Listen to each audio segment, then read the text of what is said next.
dianjurkan oleh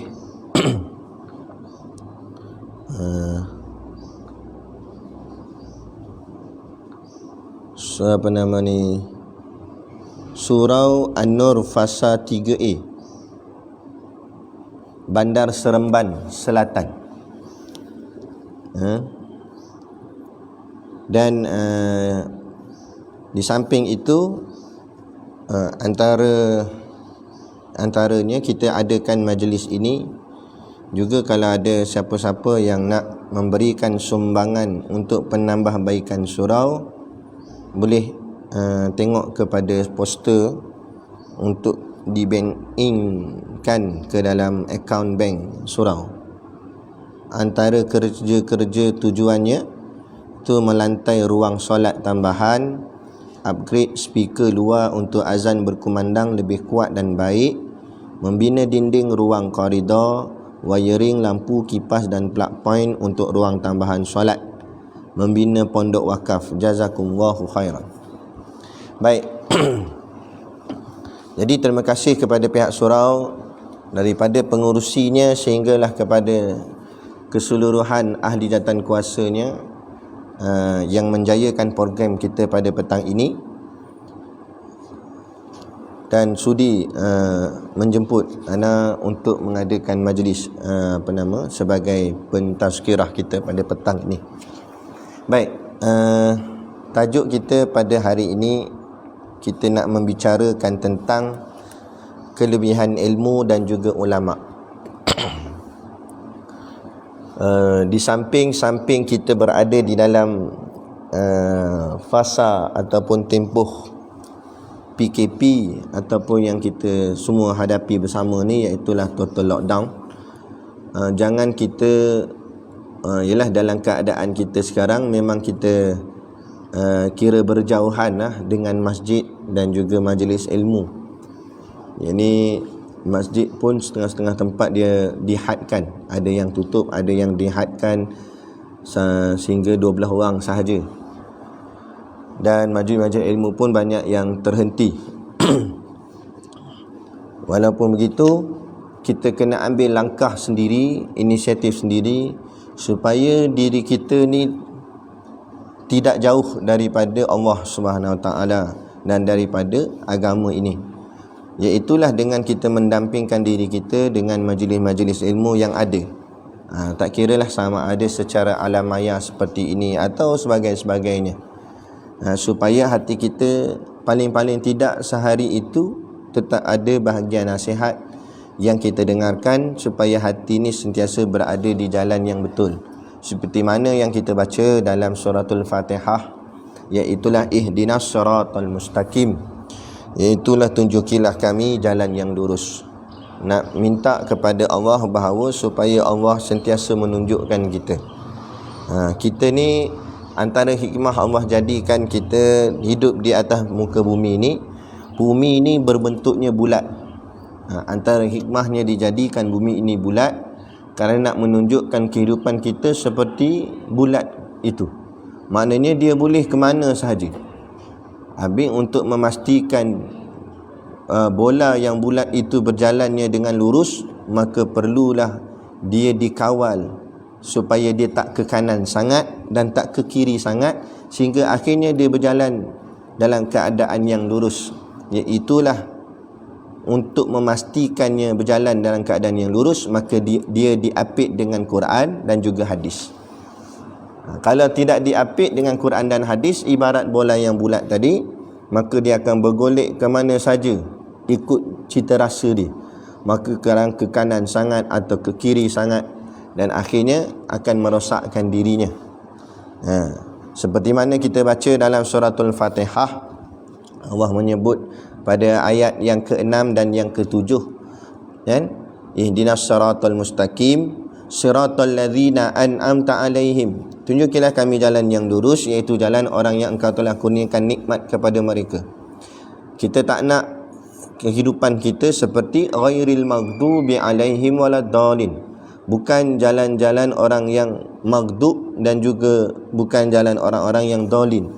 Maghdub ambil daripada perkataan ghadbun, iaitu dengan makna marah, murka.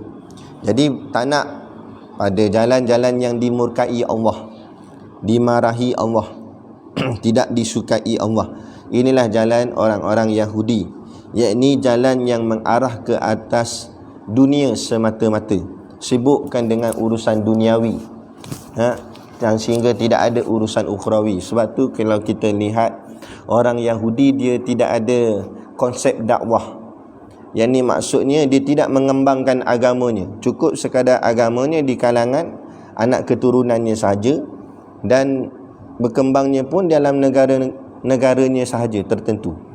Sebab tu kita tengok tidak ada pergerakan dakwah daripada orang Yahudi.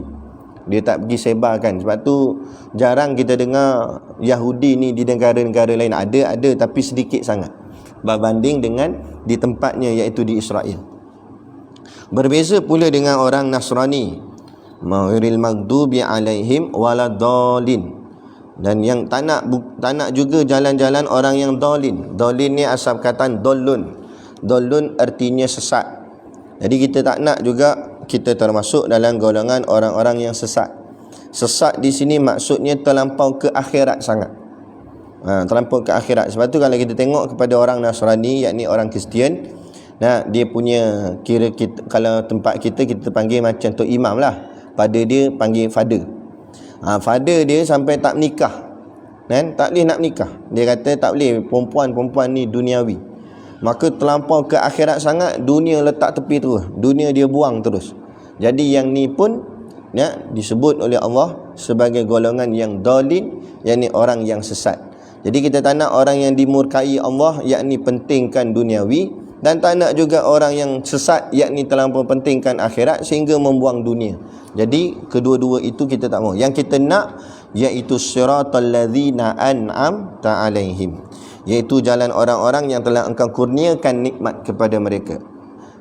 Iaitu nikmat apa dia? Nikmat Islam dan juga nikmat iman. Yakni tidaklah keduniaan sangat dan tidak juga keakhiratan sangat. Maka dia adalah wasitah, yakni pertengahan, cukup dengan dunianya, cukup juga dengan akhiratnya. Maka untuk memastikan jalan kita itu jalannya betul, maka perlulah kita ada cara ataupun kaedah. Maka disebut di dalam surah Syu'ara, artinya para penyair, surah yang ke-26 ayat yang ke-83 dan 84. Daripada 227 ayat pada juzuk yang ke-19. A'udzubillahi minasyaitonirrajim. Rabbi habli hukma. Wahai Tuhanku, berikanlah daku pengetahuan, ilmu agama. Wa alhiqani bisalihin, dan hubungkanlah daku dengan orang-orang yang soleh. Waj'al li lisana sidqin fil akhirin, dan jadikanlah bagiku sebutan yang baik, nama yang harum dalam kalangan orang-orang yang datang kemudian. Pada dua ayat ni, surah Syu'ara ayat 82 dan 83, dia ada tiga pesanan yang penting yang kita boleh ambil iktibar bersama, dijadikan sebagai ilmu dan dapat, moga-moga dapat kita amalkan. Iaitulah yang pertama, Rabbi habli hukma. Permohonan minta kepada Allah, habli, kurniakanlah kepadaku, Rabbi habli hukma, akan hukmah, hikmah, kebijaksanaan. Maksud kebijaksanaan ini iaitu ilmu. Ilmu di sini ialah ilmu dunia dan juga ilmu akhirat. Bukan semata-mata ilmu dunia dan bukan juga semata-mata ilmu akhirat. Ilmu dunia, ilmu bahagian nak menguruskan kehidupan dunia, kehidupan dunia kita, dalam kerja buat kita, supaya hidup kita sentiasa dalam keadaan yang baik, kesihatan dan sebagainya, kewangan dan sebagainya. Itu semua ilmu duniawi kita perlukan juga, bukan sampai buang, tak ada. Dan juga kita memerlukan iaitu yang dinamakan sebagai ilmu akhirat, ilmu ukhrawi, ilmu akhirat, supaya kita sampai kepada akhirat nanti tidak dalam keadaan rugi. Dan ilmu akhirat juga dijadikan untuk memastikan ilmu dunia tadi tidak melebih ke arah dunia. Jadi macam kita bawa kenderaan kereta, dia ada pedal minyak dan ada pedal brake. Kalau semata-mata pedal minyak, tak ada pedal brake, maka dia akan accident. Dan kalau semata-mata dia ada pedal brake tapi tak ada pedal minyak, maka dia tak akan ke mana pula. Begitu jugalah seperti ibaratnya dunia dan juga akhirat. Kalau semata-mata dia ada ilmu dunia, ibarat dia ada pedal minyak. Tekan laju pi mana, memang boleh pergi laju, hebat, nampak bergerak tu laju, orang kata wah lajunya kereta, hebat kereta ni, power. Memang power, tapi brake tak ada. Bila brake tak ada, hebat macam mana pun kereta tu, Ferrari ke Aperi ke, tak kira lah. Nah, makna hebat sangat kereta tu, tapi brake tak ada, maka dia akan kecundang, jatuh, terjunam, tergolek, terbabas ke dalam gaung dan mengakibatkan kematian dan sebagainya. Maka maknanya dia boleh merosakkan dirinya. Kalau semata-mata ilmu dunia, maka dia akan merosakkan dirinya di hadapan Allah nanti di hari akhirat. Tapi kalau semata-mata ilmu akhirat pula, kan, seperti ada pedal brake tapi tak ada pedal minyak, tak ke mana.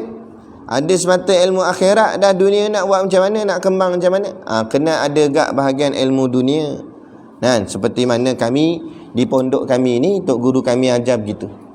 Kita mengaji kitab, tapi dalam masa sama ada usaha dan ikhtiar daripada pondok, yakni kita bela kambing, bela lembu, kan, bela itik untuk buat telur masin, lepas tu kita jual pula, kan.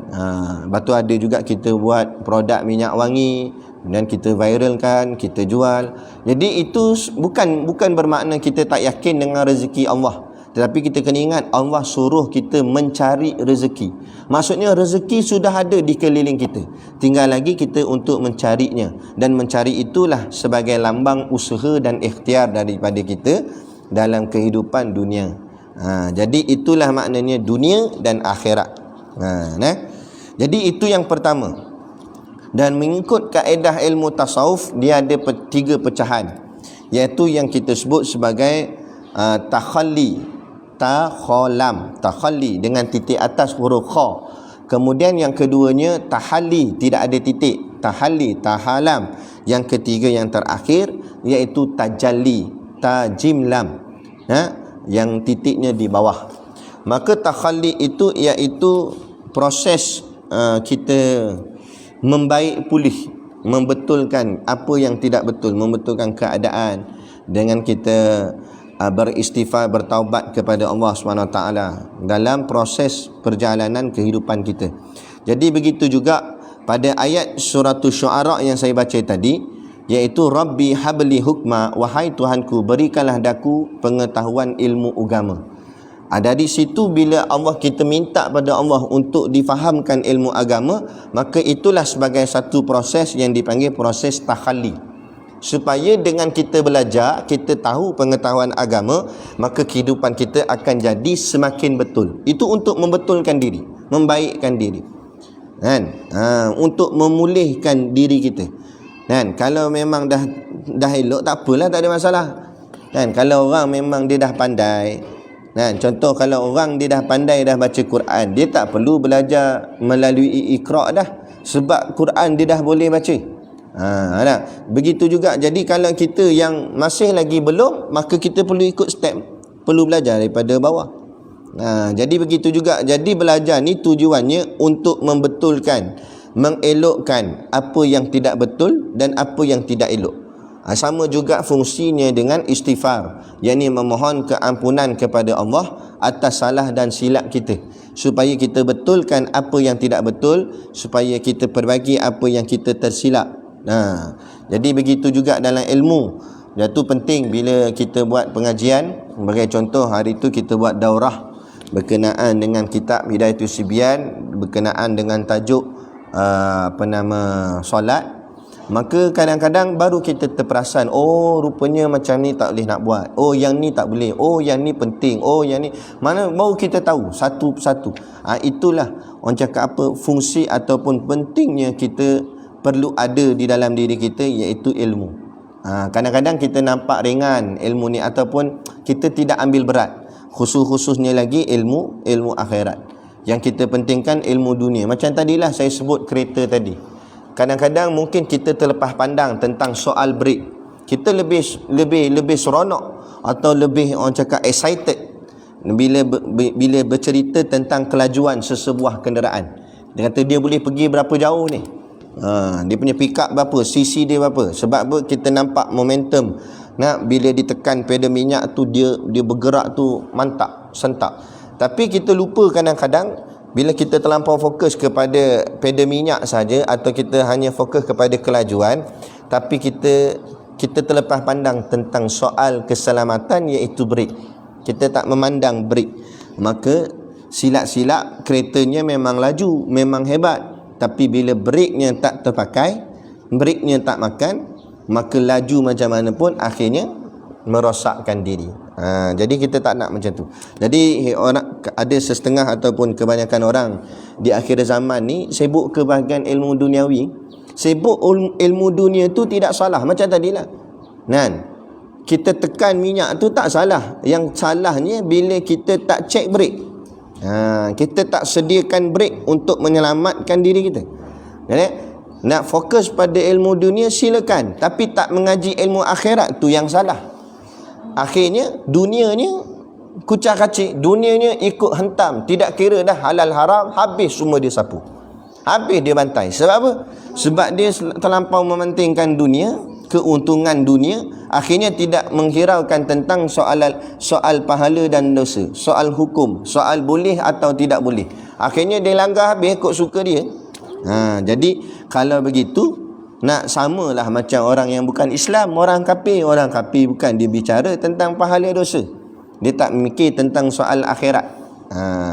Jadi kalau terlampau mementingkan dunia, itu menjadi sepertinya orang Yahudi, yakni yang dimurkai oleh Allah Subhanahu wa taala. Baik. Jadi kita kena pastikan ianya seimbang. Kita dah pulun belajar bahagian dunia, cari pula belajar bahagian agama, bahagian akhirat. Habis dah ngaji sampai masuk master PhD bahagian duniawi, tak apalah, silakan, supaya moga-moga adalah daripada orang Islam itu orang-orang yang hebat dari bahagian duniawi, dari bahagian sains, matematik dan sebagainya. Tetapi jangan hanya bawa matematik dan sains sahaja, sebab perkara itu tidak membawa kepada soalan-soalan di dalam kubur dan juga hari akhirat nanti. Maka perlu kepada orang cakap apa, pengajian agama, supaya matematik yang kita bawa membawa kepada matematiknya agama. Bawa sains yang mengikut agama, mengikut Islam. Maka barulah kita berada di jalan yang betul. Ini yang dipanggil sebagai proses namanya takhalli, yakni membaiki atau memperelokkan, mencantikkan, membetulkan apa yang tidak betul. Maka proses yang kedua dinamakan dia sebagai tahalli dengan huruf ha. Tahalli ni iaitulah mula memasukkan satu-satu perkara yang menarik, yang hebat-hebat, yang baik-baik tadi. Cuci dulu, kalau kita ibaratkan contohnya macam cawan. Macam cawan Cawan ni ibarat hati kita. Maka yang dipanggil takhalli tadi, kita bersihkan cawan. Bersihkan, bukan cakap bersih dalam sampai bersih keluarnya sekali. Kadang-kadang kalau cawannya dalamnya bersih tapi luarnya kotor pun kita geli juga nak minum lah. Jadi kita bersihkan dalam dan luar, bersih bagi clear, elok. Itu namanya takhalli. Kemudian kita ikuti proses yang kedua namanya tahalli. Kalau cawan saja bersih tapi tidak ada isi, tak ada makna juga. Maka perlu kita isikan dia. Isikan dia dengan apa? Air yang sedap-sedap lah, yang manis-manis, yang lazat-lazat, supaya nanti kita dapat minumnya daripada cawan ni. Tapi ingat, kalau kita isi air sedangkan cawannya tidak bersih, maksud kata kita buat proses tahalli tapi tidak melakukan proses takhalli. Kita tuang air tapi tidak cuci cawan, maka tak ada makna juga. Maka air yang dalam cawan tadi akan jadi kotor. Maka tidak ada kelazatan lah kepada air yang kotor, sehingga kan kita tak rasalah sedapnya air tersebut. Jadi sia-sia juga, jadi tak ada pula. Jadi begitu juga proses yang kedua, iaitu namanya takhalli tadi, iaitulah mengisi. Maka dalam ayat yang kita baca tadi dalam surah Syu'ara ayat 83, Rabbi habli hukma, itu takhallinya. Wahai Tuhanku, berikanlah daku ilmu pengetahuan agama. Kita masukkan pengetahuan agama, baru kita menyuci hati kita, tazkiyatun nafs. Kemudiannya wa alhiqani bisolihin. Artinya, dan hubungkanlah daku dengan orang-orang yang soleh. Bila hati kita dah mula bersih, barulah hati yang bersih ni dia akan nampak orang-orang yang soleh.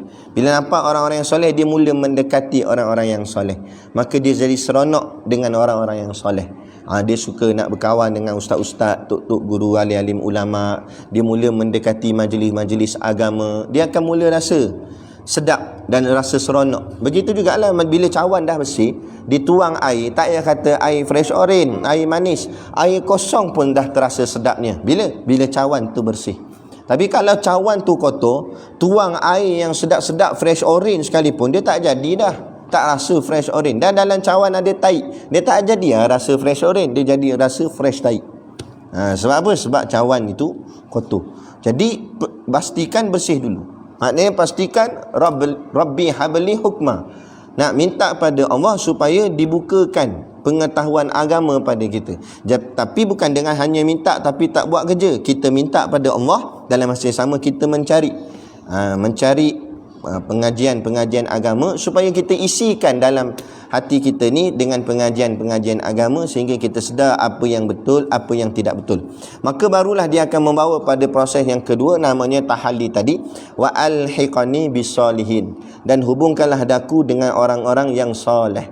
Maka barulah layak hati yang bersih tadi, hati yang sudah mengaji, ada kefahaman agama, barulah hati ini akan layak bertautan dengan hati-hati orang yang soleh. Baru dia masuk geng. Dia masuk geng. Macam kita tak nak masuk kelab apa? Kalau budak-budak muda dia nak masuk kelab motor sebagai contoh, dia kena ada motor, dia kena tahu pasal motor, dia kena ambil tahu cerita orang cakap lebih berlebih kurang lah tentang motor, apa tu motor, enjinnya, sprocket lah, apa semua.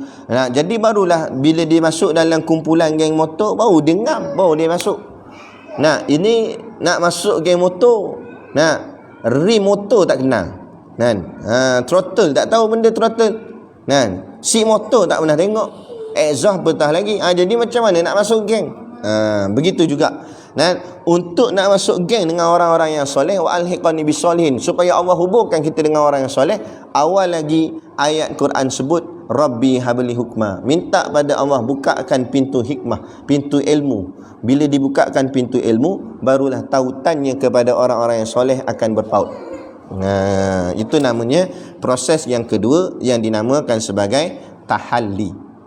Tahalli artinya mula dah dicampakkan atau dimasukkan ke dalam hatinya perkara-perkara yang menyeronokkan. Jadi sonok ikut orang-orang soleh, buat majlis macam-macam, majlis selawat, majlis zikir, macam-macam majlis ilmu agama, macam-macam, dia jadi sonok. Majlis baca Quran, baca Yasin serentak lah, dia jadi sonok dengan majlis-majlis tersebut. Bila tak ada pula majlis tersebut, dia jadi rasah gelisah. Alah, dia kata mana nak cari dah ni, tak tahu nak apa ni, nak mengaji. Dia mula mencari. Sebab apa? Sebab dia dah mula rasa seronoknya. Sekejap ya.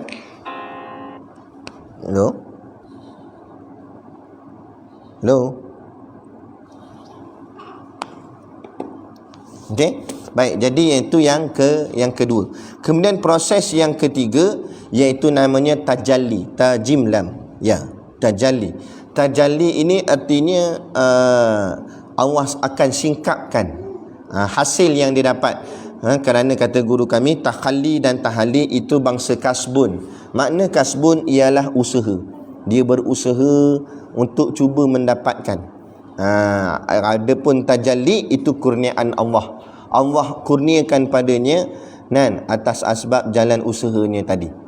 Seperti mana kata pepatah Arab, man sara ala darbi wasal. Barang siapa yang berjalan pada jalannya, maksud berjalan pada jalannya, dia mengharungi takhalli dan tahallinya. Man sara ala darbi wasal, dan akhirnya dia akan wasal. Wasal artinya dia akan sampai kepada tujuan yang diharapkan. Apa tujuan tersebut? Tujuan itulah namanya tajalli, kurniaan daripada Allah, hasil daripada apa yang dia usaha dan ikhtiarkan. Pasti dan pasti, cumanya sama ada prosesnya cepat ataupun lambat. Jangan kita kata saya dah buat macam ni tapi tak dapat apa pun, sabarlah. Mungkin perjalanannya itu jauh, mungkin perjalanannya lambat, jadi perlu bersabar. Yang penting kita dah mula berjalan dan terus berjalan. Ibaratnya seperti mana kata guru kami, sebagai contoh, kita duduk di sini, kemudian kita berjalan selangkah ke hadapan, kita masih lagi nampak whiteboard ni. Kita langkah lagi 10, kita akan nampak whiteboard ni semakin kecil. Kita langkah 100 langkah, maka kita nampak whiteboard ni makin kecil lagi. Langkah sampai 1000 langkah, mungkin whiteboard ni kita dah mula tak nampak sama-sama. Langkah sampai 10,000 langkah, makin lama makin jauh daripada dia. Makin jauh daripada dia, itu sebagai tanda makin dekatnya kita dengan destinasi kita. Sebab tu orang yang mula bermujahadah berjalan kepada Allah, secara tak langsung dia akan nampak bahawa dosa-dosa dan maksiat semakin kecil.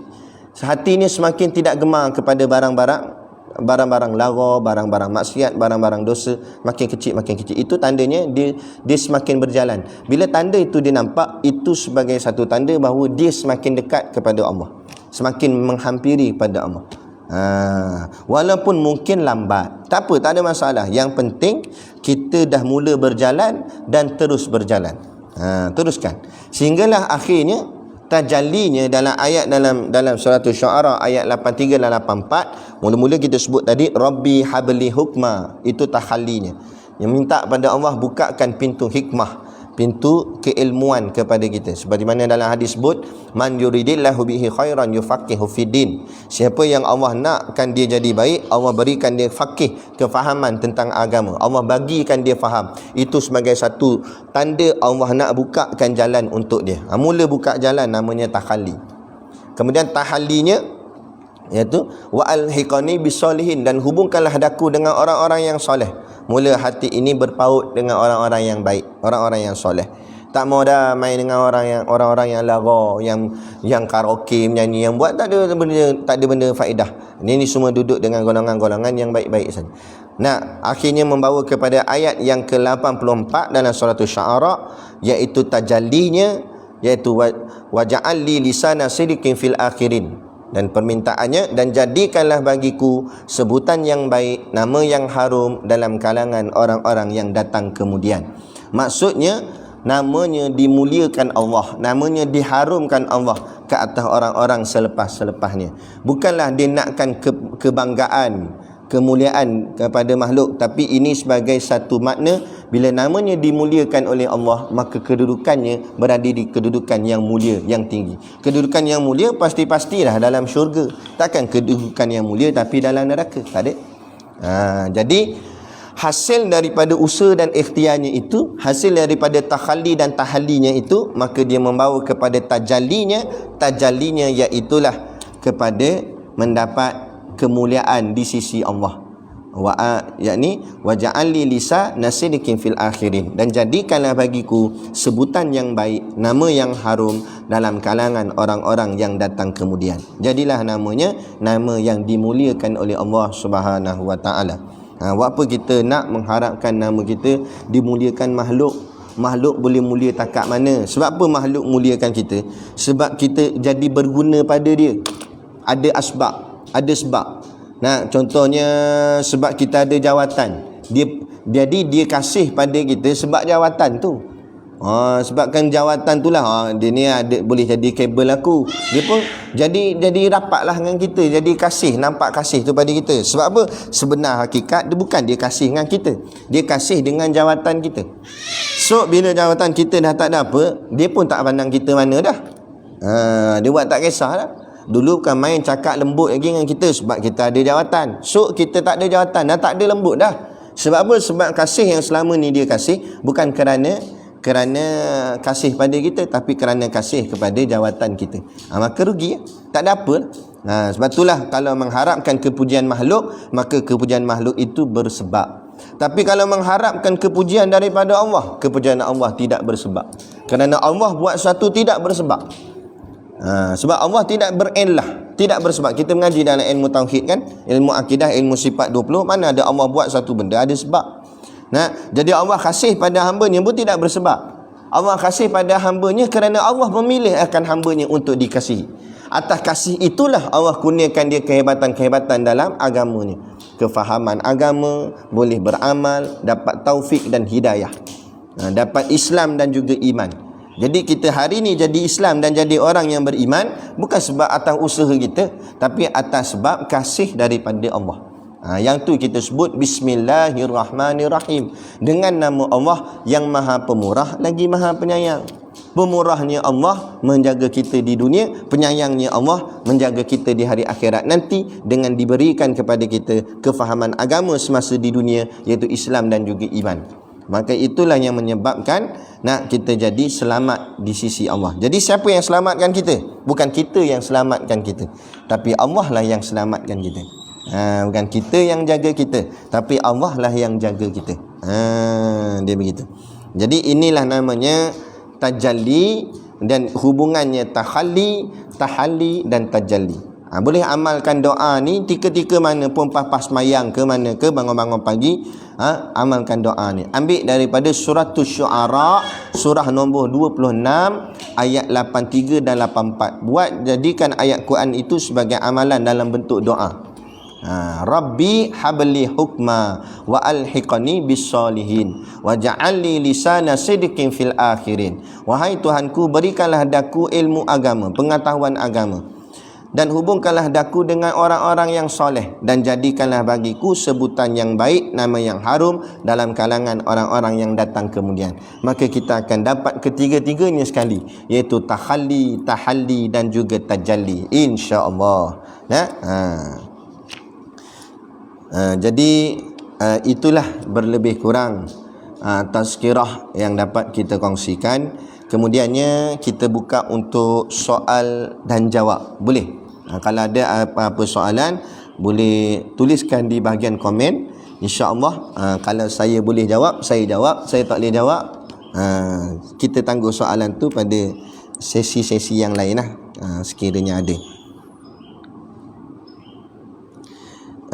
Jadi soalan yang pertama, ini yang saya baca di telefon saya lah dulu, berkenaan dengan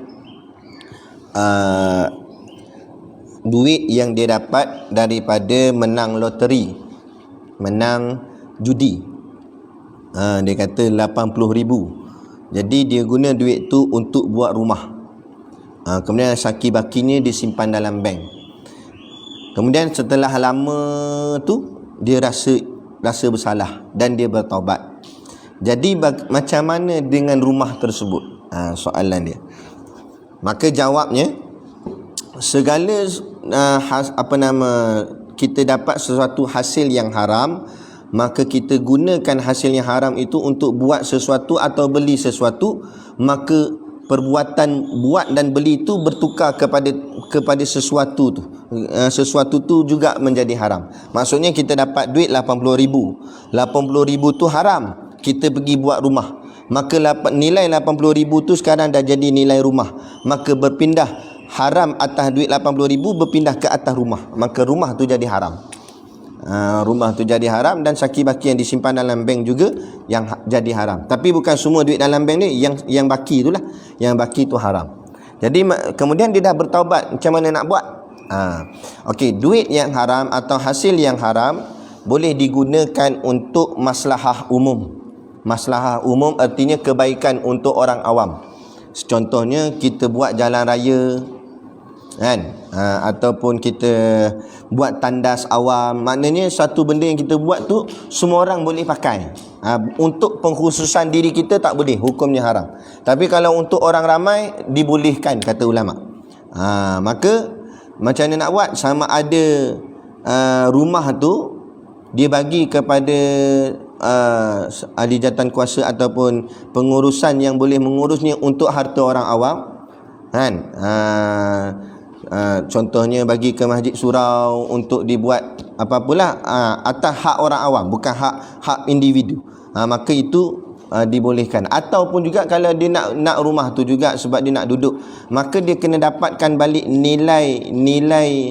nilaian haram yang dia dapat dulu, yakni contohnya 80,000 tadi. Maka dia dapatkan balik nilai itu, makna kata yang dia dapat tu daripada hasil yang halal, seolah-olah dia membeli balik rumah tu dengan hasil yang halal, maka hasil yang haram bertukar pula kepada duit. Yang duit yang halal duduk ke rumah yang haram bertukar ke duit. Jadi duit 80,000 tu jadi haram, rumah dah jadi halal. Maka duit 80,000 yang haram tu pula diinfakkan ke sekolah agama untuk buat tandas ke, atau nak buat jalan raya ke dan sebagainya. Pakai duit tu. Barulah rumahnya dan hasil baki yang ada dalam bank tadi akan jadi halal, sebab sudah dipindahkan nilai yang haram itu keluar. Tak bercampur lagi dengan nilai-nilai yang ada pada dia. Okey, begitu. Yang keduanya berkenaan dengan kunut. Apa maksud kunut dan kenapa setengahnya kita amin, setengah lagi kita baca sama-sama dengan imam. Okey. Kunut artinya dari sudut bahasa artinya doa. Ada juga dengan maknanya berdiri lama. Ada juga dengan maknanya tunduk dan patuh. Itu makna kunut dari sudut bahasa. Tapi nak ceritanya kunut ialah satu doa yang dibacakan di dalam sembahyang. Dan doa kunut itu kenapa ada yang kita baca ikut imam, makna imam baca kita amin amin amin, sampai tiba-tiba sampai satu masa imam baca slow, kita pun baca sama-sama. Yang imam baca kita amin tu, itu adalah kandungannya adalah permintaan. Jadi kalau bila permintaan memadai dengan seorang wakil yang tolong minta, yang lain kita sokong sajalah. Sokong tu maksudnya amin. Macam kalau nak pergi minta ke mana-mana jabatan kebajikan ke apa ke, nak pergi minta tak payah pergi ramai-ramai, salah seorang lah pergi, wakil pergi minta, yang lain ni bahagian sokongan je lah. Bahagian sokongan gitu juga. Tu imam minta pada Allah, Allahumma dina fiman hadait, ya Allah berilah kami petunjuk seperti mana orang yang engkau beri kami petunjuk, orang yang engkau beri mereka petunjuk. Minta pada Allah berikan kita petunjuk. Kita yang duduk belakang bahagian makmum amin, sokong, setuju. Betul ya Allah, tolonglah bagi kami, seolah begitulah. Tapi jangan cakap betul, bukan betul, sebut amin. Ada pun sampai zakat masa tiba-tiba fa innaka taqdi wa la yuqda alaik. Imam baca slow. Imam baca slow. Dan makmum baca sekali. Dan makmum tak erti, dia ingat imam lupa. Dia pun ingatkan imam fa innaka ta. Nak bukan imam lupa. Sampai situ kena slow. Bukan kena slow, bukan wajib, tapi maksudnya di situ nak orang cakap apa? Supaya kita baca sama-sama. Jadi imam tak perlu baca kuat. Jadi imam kita semua baca sekali. Kenapa? Kerana ayat yang pada pertengahan tu bukan lagi doa permintaan, tapi ayat pertengahan itu ialah ayat memuji kepada Allah. Mengagung-agungkan Allah, menghebat-hebatkan Allah, puji Allah. Jadi bila memuji Allah, kita perlu sama-sama memuji Allah. Kalau meminta tadi memadai seorang wakil tolong minta, tapi bila memuji kita semua kena puji. Nak puji Allah kan, menyanjungi Allah, sokong. Macam dalam ni lah, macam dalam pilihan raya lah, wakil rakyat bila time nak minta seorang madai dah pergi minta, tapi bahagian nak sokong semua kena sokong. Gitu lah. Untuk mengagungkan Allah, semua agungkan Allah, semua muliakan Allah, semua pujikan Allah. Tapi bahagian nak minta madai ada wakil seorang tu imam minta, kita tolong amin. Tak apa dah. Nak baca sekali pun boleh gak permintaan tu, tapi memadai. Jadi begitu. Kemudian lagi, Assalamualaikum Ustaz. Waalaikumsalam. Nak bertanya, apa hukum menggantung gambar keluarga atau apa gambar manusia di dinding? Hukum menggantung gambar, dia begini, dari segi hukumnya begini. Menggantung gambar bernyawa, itu tidak dibenarkan kerana malaikat tidak masuk. Dia ada hadis dia. Dalilnya hadis dia, malaikat tidak akan masuk ke rumah yang ada gambar-gambar bernyawa. Asal makna gambar di situ kata ulama ialah arca yang ada bayang. Yang ada bayang ni maksudnya, contoh arca tu maksudnya kita buat bentuk patung, bentuk kepala orang dan sebagainya. Kalau ditembak cahaya matahari pada dia akan menghasilkan bayang. Bayang tu membentuk bentuk patung tu. Yang itu hakikat sebenar yang diharamkan. Itu semua sepakat ittifaq ulama yang tu memang haram. Itu memang haram. Adapun dalam bentuk gambar-gambar dan sebagainya yang tidak mendatangkan bayang, itu berlaku khilaf. Yang tidak mendatangkan bayang ni dia berlaku khilaf. Maka kata ulama, sekiranya gambar-gambar itu gambar yang gambar yang untuk mengingatkan diri kenangan-kenangan, contohnya gambar dia, gambar keluarga dia, ada ulama membenarkan tetapi dengan bersyarat. Dengan bersyarat, iaitu gambarnya kecil dan jangan meletakkan lebih tinggi daripada kepala. Gambar kecil letak atas meja gitu ke, tapi jangan lebih tinggi daripada kepala. Ini ada pandangan yang membenarkan. Pandangan yang tetap mengharamkan tetap ada juga.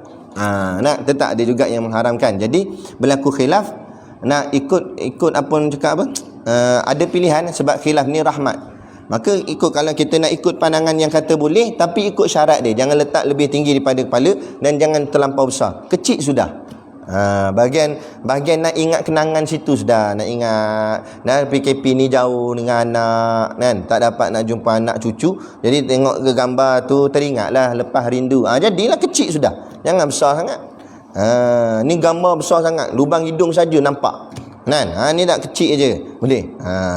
Ataupun juga disebut gambar-gambar yang mengingatkan kita kepada Allah, itu dibenarkan, iaitu gambar alim ulama, gambar tok-tok guru.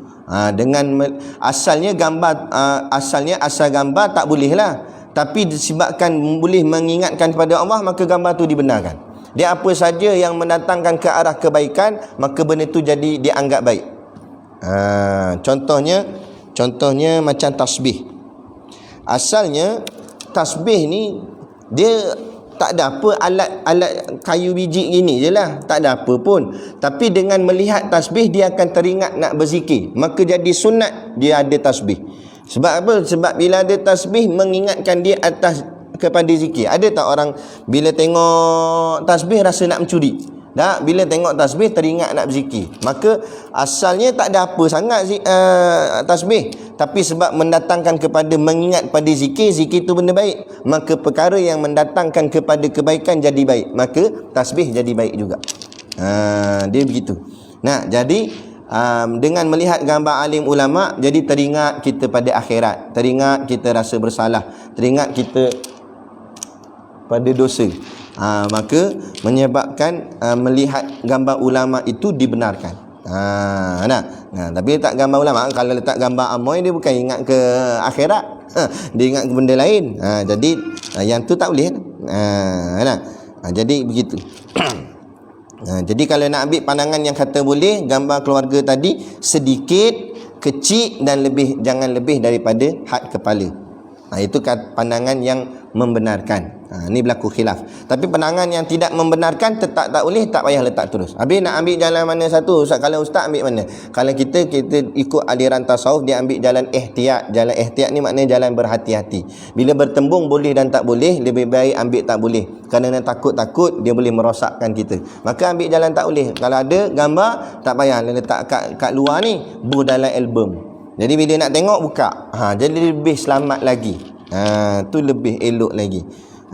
Sebab memang kalau kita duduk rumah kita seorang, memang tak ada masalah gambar tu kita tengok. Tapi bila kadang-kadang ada orang luar datang, tetamu datang, takut-takut dalam gambar kita tu ada aib-aib tertentu, dah terdedah aibnya kepada orang-orang di luar daripada rumah kita. Baik. Itu. Kemudiannya gambar-gambar yang lain, gambar-gambar menyawa, gambar binatang tidak dibenarkan. Tidak dibolehkan. Nanti tak masuk, malaikat tak masuk. Kalau nak buh kat depan, buh luar rumah. Dalam rumah tak boleh. Baik, kemudian lagi, saya ada sedikit kemusykilan pasal duit sumbangan tabung surau. Saya salah seorang AJK surau di kawasan kami. Surau ada buat satu tabung untuk ahli karyah yang datang memberi sumbangan. Nak tanya, duit sumbangan daripada ahli karyah tu boleh ke kami guna untuk tujuan kebajikan selain daripada kegunaan untuk pengurusan surau? Macam contoh dalam waktu PKP ni, kami memberi sumbangan bantuan makanan kepada yang memerlukan, memberi kepada keluarga yang susah. Untuk makluman ustaz, di surau tu kami hanya ada satu tabung saja, tapi setiap bulan kami pecahkan persen kepada beberapa bahagian untuk kegunaan surau. Baik. Dia begini. Duit ada tabung, orang derma ke duit.